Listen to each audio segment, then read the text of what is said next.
Salut à tous, ravi de vous retrouver sur canalturf.com et plus précisément dans cette émission Direct Course, nous allons évoquer le programme de ce mercredi 19 novembre avec en point d'orgue le toujours très attendu Grand National du Trot. Il s'agira de la 13e étape du challenge. Elle se disputera sur l'hippodrome de Rouen-Montcanchy, une épreuve où j'aime beaucoup le numéro 9 U-Prince. Selon moi, il s'agira du cheval à battre, il a vraiment pas mal tout dans son jeu.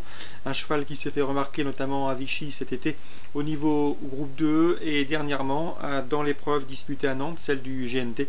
Il a pris une bonne 3e place, ce qui atteste de son bon degré de forme. Sachez également qu'il sera déféré les 4 pieds pour l'occasion. Il n'a couru qu'une seule fois d'FD4, cela s'est soldé par un probant succès à Vincennes. Bref, ici, dans ce lot confié à Franck Nivard, il s'annonce à mes yeux comme le cheval à battre. Je lui opposerai le numéro 3, Taras d'Amour, sa musique plaide pour lui. Le cheval n'a jamais terminé plus loin que 3e lors de ses 10 dernières courses. Il compte déjà 18 victoires en 30 courses courues, c'est également un postulant sérieux aux premières places.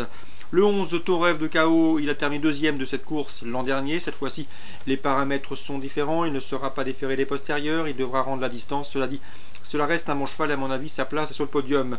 Attention également au numéro 2, Hutte Vinière, qui vient de manifester un net regain de condition. Numéro 6, Ubu de Saint-Marc, même si les 3 succès qu'il a enregistrés cette année ont été obtenus sur les pistes en herbe, le cheval n'en demeure pas moins qu'il possède des références également sur le dur. Le 7, c'est Chaud d'Hermès. À mon avis, il est barré pour les premières places, mais sûrement pas pour l'obtention d'un accessite.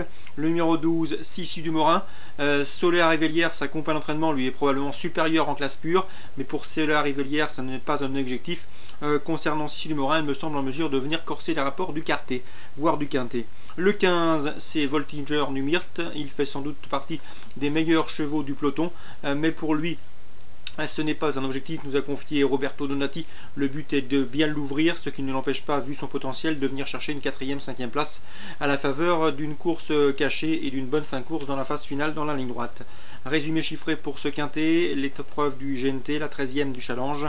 Le 9 U-Prince, le 3 Taras d'Amour, le 11 Ton Rêve de KO, le 2 Hutte Vinière, le 6 Ubu de Saint-Marc, le 7 Chaud Hermès, le 12 Sissi de Morin et le numéro 15 Voltigeur du Myrte. Concernant Rouen toujours, dans la 2e, je vous conseille le 217 Astrid Liton qui pour sa rentrée dernièrement à Nantes s'est imposé facilement, rien ne s'oppose à une confirmation. Elle qui compte déjà 5 victoires en 8 courses courues sous la selle, elle peut soigner ses stats. Le 216 dans cette épreuve, Axola Dablon qui collectionne les bons résultats autre montée mérite également une mention favorable, au même titre que le 205 20 Love de Loup qui peut se targuer d'avoir remporté ses 2 dernières sorties sous la selle, mais qui n'est pas à l'abri d'une incartade. 217, 16 et 5 dans la 6e. Je vous conseille le 616 Ulgab du Voulgy qui est confirmé à ce niveau de compétition des courses réservées aux amateurs. Ici dans ce lot, elle trouve une belle occasion de se mettre en évidence. Je lui poserai le 607 Titange du Poli, un cheval somme toute assez régulier, et le 610 Soleil de France. Il est confirmé à ce niveau, il a fait d'ailleurs une belle saison dans les tournois de ce genre et c'est un cheval qui sait partir vite. Il devrait donc rapidement combler son handicap initial. 616, 607 et 610. Dans la 7e, on fera confiance au 706 Ultraor qui peut se targuer d'avoir dominé le bon Un gars du large dernièrement à Cherbourg. Une performance qui l'autorise ici à jouer une nouvelle fois un tout premier rôle. On lui posera le 705, un cerf d'Herpette qui reste sur une série de bons résultats autre montée. Et le 704 également, Iranu du Chlou. Il faut lui pardonner sa dernière sortie, elle s'est montrée fautive, perdant pas mal de terrain, ce qui a compromis ses chances, mais en classe pure, elle n'a rien à envier à ses rivaux du jour. 706, 705 et 704, priorité au U dans cette compétition sous la selle. En réunion 2 à Anguin, épreuve de gala et réunion de gala, avec le prix général Saint-Didier, une épreuve de groupe 3, où j'aime beaucoup dans cette épreuve le 401 Champ de Bataille et le 403, à savoir Riquet enfin, respectivement affichés 2e et 4e du prix Cambacérès, un prix Cambacérès tombé dans l'escalcelle du champion Bonito du Berlay. Ici, ces 2 chevaux semblent en mesure de jouer les premiers rôles, au même titre que le 402 Solander, qui a pris une bonne 2e place dans le prix Georges de Talouara, une épreuve de groupe 2, dans le sillage d'ailleurs de Bonito du Berlay. Donc ils sont débarrassés de ce champion et trouvent l'occasion de se mettre en évidence. Résumé chiffré 401, 402, 403 dans l'ordre du programme pour ce prix général Saint-Didier, épreuve de groupe 3. Épreuve de groupe 2, s'il s'agira du prix Léopold Dorsetti, la grande course de Haye-d'Anguin. Dans cette compétition, j'aime beaucoup le 508 Rolonas qui reste sur sa 2e place obtenue dans le prix Renault du Vivier.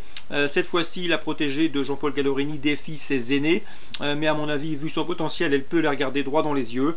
Le 505 Storminator, le 507 Libot et le 501 Rocketeer, respectivement affichés 1er, 2e et 3e du prix de Bonsançon le 25 octobre. Sur le parcours qui nous intéresse, l'épreuve préparatoire à ce prix Leopold Dorsetti conduiront l'opposition. Sachez d'ailleurs que Libot et Rocketeer se sont classés respectivement 4e et 2e de cette course l'an dernier. Donc l'aptitude au parcours et la forme saisonnière plaideront en leur faveur. 508 Rolonas, l'opposition le 5, le 7 et le 1. Dans la réunion 3 sur l'hippodrome du Croisé-la-Roche, je vous conseille surtout le 401 Almutana, un cheval qui a été participé au prix Morny, mais également au prix Jean-Luc Lagardère. Le protégé de Francis Graffard trouve ici l'occasion de s'imposer. En tout cas, l'opposition est largement dans ses cordes. Seul l'état du terrain pourrait éventuellement l'empêcher de vaincre. Le 403 Billy Heria, pris en 34 de valeur, et le 406 Corba, qui devra afficher des progrès sur sa course de rentrée à Chantilly, semblent les plus indiqués pour compléter le podium. 401, 403, 406 concernant la réunion 3 sur l'hippodrome du Croisé. Très bon jeu à tous, bonne journée et à demain.